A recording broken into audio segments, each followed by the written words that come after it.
Well, bonsoir. Bienvenue à une des dernières sessions, je pense, de cet après-midi.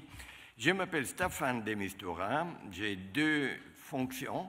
Un, être envoyé de l'ONU dans des zones de conflit, et depuis 21 conflits, mais aussi une fonction que je suis très fier d'être un conseiller du président de Peace and Sport. Parce que j'ai découvert avec tous ces conflits qu'il y a des moments où la diplomatie s'arrête. Et quand elle s'arrête, il faut trouver d'autres moyens. Et quand on trouve la paix, il faut la maintenir. Et un de ces moyens, c'est une médecine merveilleuse qui s'appelle le sport. Et j'ai continué à comprendre de plus en plus son utilité. Bon, si vous faites un petit voyage dans le monde, et je pourrais vous poser une question, dans quel pays aujourd'hui, dans le monde entier, les femmes ont particulièrement une situation malheureuse? Un pays dans lequel les femmes ont vraiment difficulté, pas seulement à faire du sport, mais même à s'exprimer. Et la réponse est l'Afghanistan. J'ai eu le privilège d'être en Afghanistan 3 fois dans ma vie, dans 3 missions. Donc, mon cœur est là. Et j'ai vu quel moment beau, difficile, un pays merveilleux, un pays d'une beauté extraordinaire, avec des gens remarquables. Un pays qui a eu, depuis les années 80, la première fois j'étais là, 89, seulement des conflits. Donc, avoir 2 femmes afghanes et 2 femmes, pas n'importe quoi, olympiades, et des femmes qui ont fait les Olympiades et qui sont afghanes avec nous, c'est une vraie opportunité, un privilège. Merci d'être avec nous, hein, parce que ce n'est pas évident. On commence à... Vraiment. On a Zakia Kudadadi, paralympique, médaillée, femme, afghan, réfugiée. Quelle vie et quel background. Massoumar Alizada,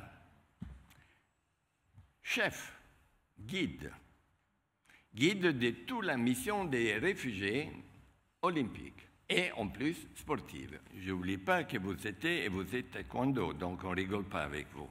Et franchement, quelqu'un qui a pu vraiment guider une équipe dans des conditions assez rapides, dans une équipe assez spéciale, un groupe de réfugiés. On commence avec vous, Zakia. Oui. Hein? Vous êtes médaillée, vous êtes une femme, vous avez été et vous êtes quand même un réfugié, mais vous avez un parcours assez difficile. Alors je voudrais comprendre, peut-être vous pourrez l'expliquer, quelle était la force intérieure, et on la voit dans vos yeux, qui vous a aidé à devenir ce que vous êtes et à faire ce que vous avez dit? Bonjour à toutes et à tous. Je vous remercie pour cette table ronde et pour parler avec tout le monde. Pour moi, je suis très contente d'être là. En fait, cette médaille qui aujourd'hui, je suis gagnée, belle médaille bronze à Paralympique Paris, pour moi, cette médaille, c'est une médaille énorme dans ma vie et c'est mon rêve. Et cette médaille qui représentait le million de femmes et de filles dans mon pays et millions de réfugiés dans le monde. C'est ça qui, pour moi, aujourd'hui, je suis une femme afghane dans une situation de handicap et en plus, je suis réfugiée, mais je suis une femme très, très forte parce que depuis mon arrivée en France, j'ai quitté mon pays à 17 août 2021 parce que il y a une prise de pouvoir de talibans et il n'y a pas le choix pour le rester en Afghanistan. Et j'ai continué mon sport ici en France et dans 3 ans, je suis dans un parcours énorme peut-être parce que dans 3 ans, je suis travaillé très dur et je suis championne d'Europe, je suis qualifiée pour les Jeux et je suis aujourd'hui médaillée parce que je suis une femme afghane qui passait une vie très très douloureuse et compliquée en Afghanistan. Et c'est ça qu'aujourd'hui, sentiment, je suis une femme très, très forte.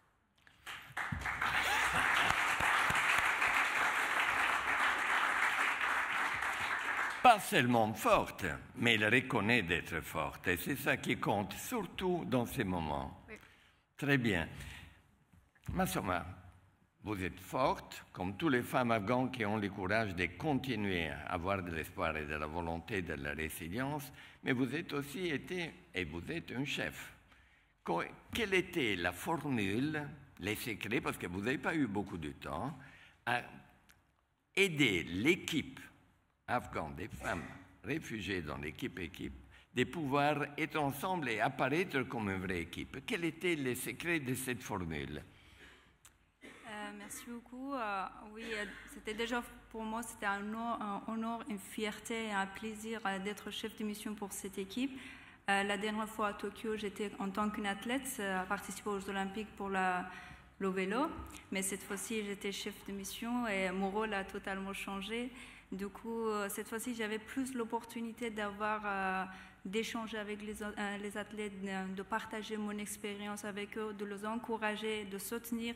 Et comme la dernière fois, à cause de Covid, je n'avais pas vraiment l'opportunité de découvrir leur histoire. Du coup, cette fois-ci, ça m'a permis vraiment de découvrir leur histoire et de voir à quel point leurs histoires sont inspirantes. Et ça m'a montré que chaque athlète de cette équipe a quelque chose à raconter et à apprendre aux autres. Et je n'oublie jamais qu'une athlète, quand elle m'a raconté son histoire, elle m'a dit que je suis la première personne qu'elle a fait confiance de raconter son histoire et ça m'a touché énormément et je n'oublie jamais. Du coup, ma mission, c'était plus être à liaison entre les athlètes et l'équipe qui s'occupait des athlètes comme les staffs. Et quand elles avaient des difficultés, elles se sentaient plus à l'aise de dire avec moi et moi, je le transmettre aux autres, de changer les situations. Et après, si elles avaient besoin des choses, il y avait quelque chose qui ça manquait, du coup c'était moi que je m'en occupais de tout ça. Du coup pour moi c'était vraiment une super opportunité d'être aux Jeux Olympiques, de soutenir ces athlètes qui sont vraiment précieux pour moi. Dites-moi, à propos de ça, il y a eu sûrement des moments dans lesquels vous avez dû expliquer à l'équipe, on est une équipe, hein, on est des femmes, on est des Afghans et on est des athlètes. Et vous devez les montrer. Et vous devez avoir la fierté de les montrer, malgré ce que nous savons que ça passe dans votre pays. Est-ce que vous avez eu un moment dans lequel il y a eu une hésitation dans ça? Non, parce qu'avant d'aller au village, on avait 3 jours de camp. C'était le moment qu'on pouvait de rencontrer, de créer une équipe, du coup, de découvrir un petit peu notre profil et tout. Du coup, avant d'aller au village olympique, on se rencontrait parce que les athlètes vivent dans différents pays. Et c'était leur première fois de se rencontrer. Et du coup, 3 jours, ça nous permet de faire des amis, de connaître un petit peu plus. Et même, on parlait de différentes langues, mais il y avait langue anglaise que ça nous permet d'échanger. Du coup, il n'y avait pas vraiment de problème pour ça. Chacun a trouvé des amis avec qui se sentait à l'aise. Et on a vraiment, moi, je trouvais qu'on a vraiment fait une équipe avant d'aller au village. Zakia. Vous êtes paralympique, encore une fois, sportive, afghan, femme. Mais finalement, l'élément pour lequel vous êtes ici aussi, on est ensemble, c'est ces connexions entre les sports et la paix. Comment les sports, dans votre cas, et peut-être dans le cas de beaucoup d'autres femmes afghanes, qui ont la permission de les faire ou qui veulent les faire, malgré le manque de permission, vous a aidé à traverser ce parcours jusqu'à où vous êtes aujourd'hui. Quel était l'élément que la force, que le sport vous a donné? Grâce à sport qu'aujourd'hui je suis là et je suis médaillée de Paralympique Paris. Et la chance que j'ai retrouvée sport en Herat, Afghanistan, parce que je suis née en Herat, Afghanistan. La chance que j'ai retrouvée sport parce que il y a beaucoup de personnes, il y a beaucoup de femmes afghanes dans une situation de handicap en Afghanistan et moi aussi pareil. Mais pour nous, aucune possibilité pour les sports, aucune possibilité pour d'autres choses dans la vie. C'est ça que moi, quand j'étais petite, à 12 ans, 16 ans, j'ai cassé tous les cadres pour sortir de mes zones, pour pour continuer école, université et sport aussi. Et grâce à sport et grâce à ma famille, que je suis dans une famille très, très open mind, qui est toujours derrière moi pour aider. Allez, Zakia, tu es handicap, mais tu ne lâches pas jusqu'à ton rêve, jusqu'à qui parce que tu es une personne normale. C'est ça que je suis aujourd'hui, une femme symbolique dans ma vie, parce que je suis première femme handicap dans mon pays qui commençait le sport. Ça, c'est quelque chose qui, je pense, est un peu douloureux, parce qu'en Afghanistan, beaucoup de gens dans une situation de handicap à cause de la guerre, à cause de la bombe, de mines. Mais malheureusement, aujourd'hui, avec problèmes politiques, c'est plus pour la femme dans une situation de handicap, plusieurs choses qui est douloureux. Mais quand même, je suis là pour leur montrer quelque chose qui force, qui va là. On est là pour continuer. Et la chance que j'ai retrouvé sport, et aujourd'hui je suis là. Et sport pour moi c'est un soleil dans ma vie, que ça change ma vie, et j'ai continué mon sport aussi. Je ne sais pas ce que vous faites, mais moi je dirais il faut l'applaudir. C'est une réponse qui mérite vraiment un applaudissement particulier. Merci. Vraiment. Émancipation des femmes. En Afghanistan, c'est un des éléments peut-être les plus visibles à nos yeux dans le reste du monde. Comment vous trouvez que les sports, en général, et peut-être en particulier en votre cas, aident cet élément fondamental? Vous êtes 51% de la population de l'Afghanistan, et d'ailleurs du monde entier, les femmes. Donc, pas donner une occasion aux femmes de pouvoir s'émanciper jusqu'au point de pouvoir avoir un sport et les pratiquer publiquement, privatement et avec des conséquences comme des médailles, est quand même un élément important. Dites-moi comment ça vous a aidé et comment ça pourrait aider les femmes afghanes. Tout ce que je raconte, c'est avant tout ce qui se passait en Afghanistan, parce que là, les femmes afghanes, elles n'ont aucun droit. Du coup, ce que je vais raconter, c'est plus dans la période qu'on avait un petit peu droit. Du coup, moi, quand j'ai commencé le vélo en Afghanistan, je voyais que le vélo pour les femmes, c'était interdit, et même quelque chose pas normal pour les femmes. Il y avait des gens qui étaient contre ça, parce que pour la plupart des gens, c'était la première fois dans leur vie de voir une femme sur le vélo. Du coup, c'était quelque chose de choquant pour eux. Il y en avait qui étaient d'accord, mais il y avait la plupart qui n'étaient pas d'accord, parce qu'elles étaient toujours sous l'influence de la mentalité de Taliban. Du coup, elles pensaient que c'est leur responsabilité de nous arrêter de manière différente. Mais moi, quand j'ai monté sur mon vélo pour la première fois, j'avais la sensation de pouvoir et de la liberté. Parce qu'en Afghanistan, pour les femmes, il y avait toujours un cadre, il y a toujours une limitation, et ils nous répètent tout le temps qu'il ne faut pas que tu passes ton limite, et il ne faut pas que tu sortes de tes cadres. Et le vélo, pour moi, c'était quelque chose que ça m'a permis de sortir de cette cadre et de ces limitations. Et elle nous a vraiment, pour les femmes, elles ont vraiment nous limité mentalement. Même les femmes, elles pensent qu'elles ne sont pas assez intelligentes, elles ne sont pas assez fortes de faire quelque chose. Du coup, moi, c'était grâce au vélo, grâce au sport que j'ai découvert que je suis aussi forte comme les hommes. Moi, je me rappelle qu'un jour, j'étais sur mon vélo pour les entraînements. Ouais. Il y avait un monsieur qui est venu avec son vélo, il voulait faire une compétition. Avec moi, j'ai fait une compétition et j'ai dépassé.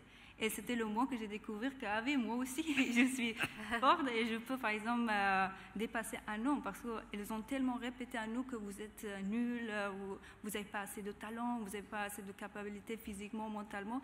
Du coup, même nous, on a accepté. Et c'était le jour que, quand j'ai dépassé ce cycliste qui était sur le vélo, et je me rappelais qu'avec moi aussi, si je fais des entraînements régulièrement, je peux être forte comme un homme. Je sais qu'on est différents physiquement, mais ce n'est pas la question de ça. Mais la question que mentalement, elle nous a limité vraiment énormément.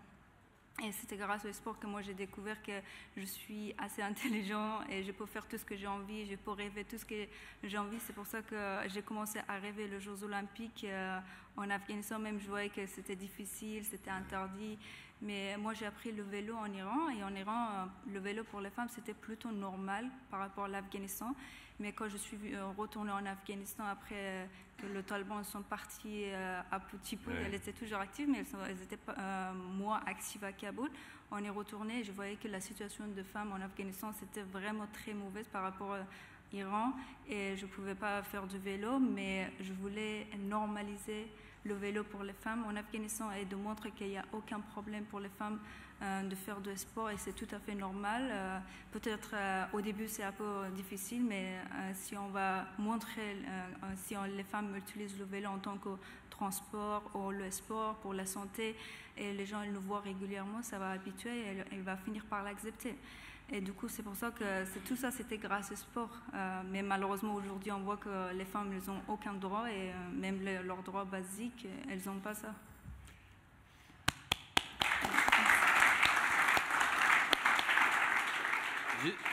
Je pense qu'on est arrivé au moment dans lequel on va faire un changement d'équipe ici, si vous voulez. Et merci tous les deux. Merci beaucoup, vraiment.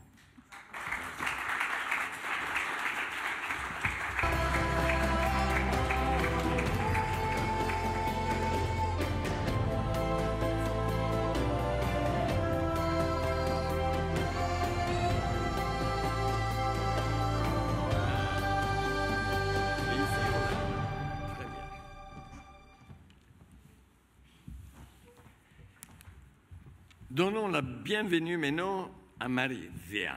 Marzia est très connue, on m'a dit, et je l'ai vu d'ailleurs, en France et ailleurs, parce que c'est une passionaria, c'est quelqu'un qui a le courage et la détermination de dire ce qu'elle pense à nom de beaucoup de gens en Afghanistan.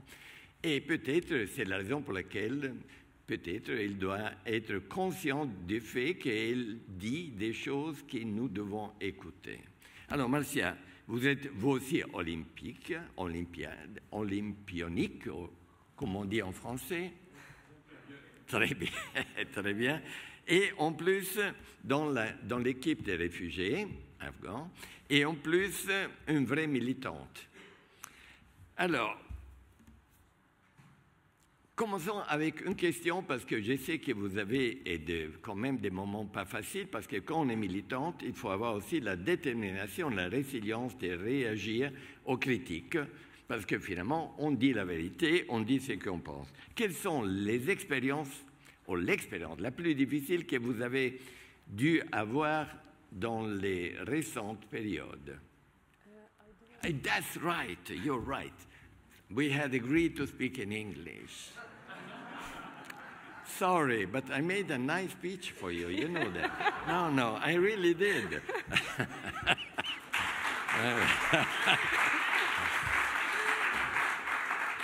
Obviously, Marzia is not only a good sports lady and an Olympic, but she's also a good diplomat because she didn't interrupt me even, and she let me finish while looking at me in a strange way. Now I understand why. Well, Marzia, I just said what I told you when I met you. You're a courageous, strong woman, and on top of it, you say what you think, and therefore, it's important for us to understand what has been the most difficult moment in when you started not only to be a sportswoman and a leader in your field, but also when you started talking the truth and doing it very strongly. Over to you. Bonjour à tous et à toutes. Ah, mais non. Je parle un peu français. Thanks for having me today. Well, I think being a woman is not easy, and coming from Afghanistan, Iran, it's more difficult. And for me, when I starting understand that my values, my rights as a young girl in Iran, because I was born and raised in Iran, I started facing challenges because I was like, okay, this is not what I want, and I cannot live like this. I don't have the freedom. I can do sport, but I have to be like under the pressure and the law of the federation in Iran. And also I was a refugee in Iran, so it's more difficult. by my identity, being a refugee, being a young girl, this started like this, when I understood my values and I understood that I deserve more to be free and to be successful.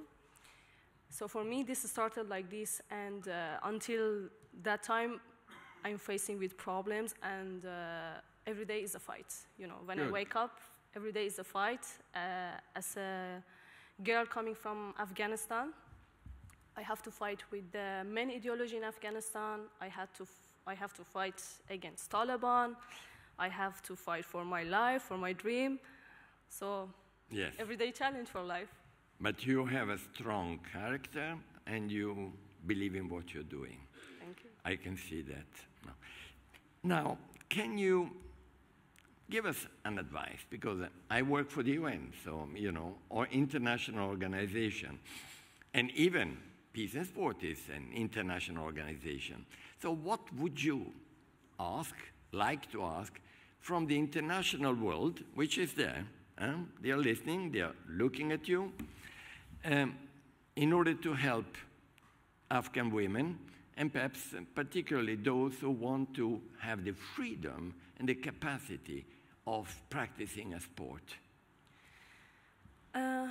There are many things, but I want to say the first one is that international community must recognize gender apartheid as a crime in Afghanistan, because what's going on now in Afghanistan is gender apartheid, and women are suffering. There is no freedom, and as you see, the new law of Taliban, women are not allowed to speak in public. So this is gender apartheid. And this is my request from international community, and it's not just only my request. This is the request of all the Afghanistani women from Afghanistan, that international community recognize gender apartheid as a crime. And the second is about the young girls that they are stuck in Afghanistan, because we cannot take millions of girls out of the country. But what we can do, we can help them by online education, because there are many secret schools in Afghanistan that they are helping for the education of young girls in Afghanistan. So international community can help them and send them funds that they can access online education and to educate themselves from inside of the house, because they cannot go to school, they cannot go to university. And about us, that we are out of the country, and I want to talk especially about the female athletes. Yes. I think Afghanistani women need support out of the country to be able to participate in international competitions, to have sponsors, and to be supported by the national teams that they live like in different countries, and just be an athlete and to compete safely and to achieve their dreams. I think this is the most important things that we can do for female athletes out of country who are living in Europe, USA, or everywhere.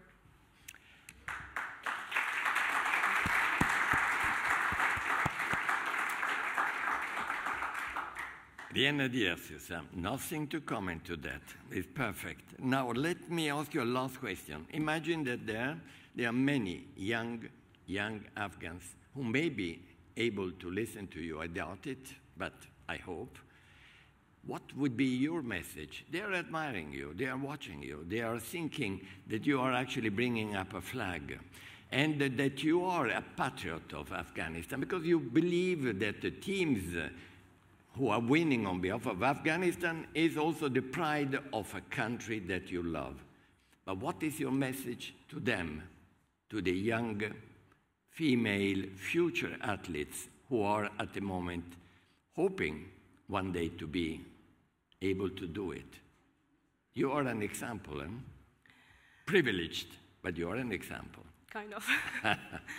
Well, to be honest, I don't see myself in that kind of position to send a message to the young girls in Afghanistan, because it's a really hard situation life there, and they are suffering, and there is no freedom, there is no life for them. So I can't say like be strong, they're already strong. To be honest, for me, they are my example, because even they are living in the country, they are still fighting against Taliban, and they are protesting in the streets, and they are fighting for their rights. So there is not a special message, but I just want to tell them that they are not alone, and we are all together. And I'm here to be their voice. This is what I can do, and this fight is for us. And about the female athletes,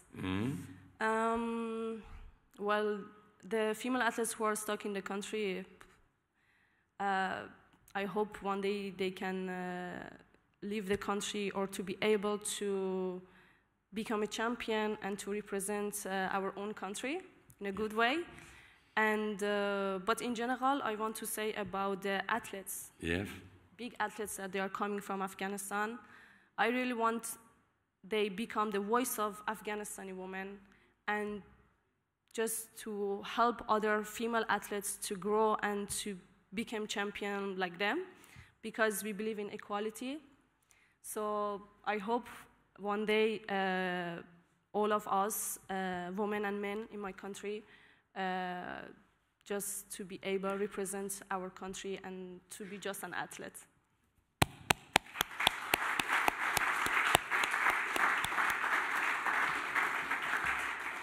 Two short comments on my side, if I may. Why I'm believed to be qualified, because I'm very fond of Afghanistan, as you know. I've been 3 times in my professional life in Afghanistan, during the time when, in fact, even Najibullah was there, then when the Mujahideen were, then when the international Western community was there, and then when the Taliban arrived, of course. And I was involved in many operations with Sadruddin Aga Khan at the time for the refugees to return. And I can tell you, and you in particular, and those who have been with us before, that there was a moment of great excitement. And I felt so proud of it and so happy, to the point that I danced on a table, I remember. Because I was supposed to organize the elections in Afghanistan. And they only gave me male candidates. And I said, sorry, no elections. The UN can be very, very inefficient, especially when we want to be inefficient. And therefore, since I'm organizing the elections, they will be delayed. And for months that was the case, until the man came to me and said, well, Mr. de Mistura, you know, it's good to be an MP. It's not so horrible, and we can't get an MP. 33% of women. And they accepted it. But then the saddest moment was, after having trained those Afghan women to be strong MPs and very strong parliamentarians, we saw what happened and where we are today. So happiness, sadness, but also hope. And the 3 of you today have given us hope. Thank you. Thank you.